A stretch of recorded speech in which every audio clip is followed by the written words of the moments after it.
ବଞ୍ଚିଥିବା ମଣିଷର ଅନେକ ଗୁଡ଼ିଏ ଇଚ୍ଛା ଥାଏ, କିନ୍ତୁ ସବୁ କ'ଣ ପୂରଣ ହୁଏ? ବୋଧହୁଏ ନା। କିଛି ଇଚ୍ଛା ତ ଶେଷ ନିଶ୍ୱାସ ବେଳେ ମାଗିବାକୁ ମନ କହେ। ସେମିତି କିଛି ଇଚ୍ଛା ଶେଷ ଇଚ୍ଛା ହୋଇ ରହିଯାଇଛି, ଖାସ୍ ତୁମ ପାଇଁ। ଭଅଁର ହୋଇ ଫୁଲର ଓଠକୁ ଚୁମିବାର ଇଚ୍ଛା, ଫଗୁଣରେ ରାଧା ସହ ହୋଲି ଖେଳିବାର ଇଚ୍ଛା, ଲହରୀ ହୋଇ ବେଳାଭୂମିକୁ ଭିଜେଇବାର ଇଚ୍ଛା, ପୁଣି ବାମନ ହୋଇ ଚାନ୍ଦକୁ ତଳିବାର ଇଚ୍ଛା। ହେଲେ ଇଚ୍ଛା ସବୁ ଭାବନାର କେଉଁ ଗନ୍ତା ଘରେ ଲୁଚି ରହିଗଲା।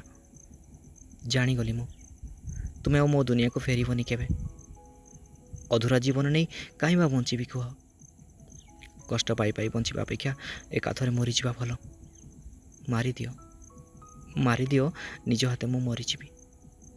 ପୁରା କରିଦିଅ ମୋର ଶେଷ ଇଚ୍ଛା, ମୋର ଶେଷ ଇଚ୍ଛା, ମୋର ଶେଷ ଇଚ୍ଛା, ଶେଷ ଇଚ୍ଛା।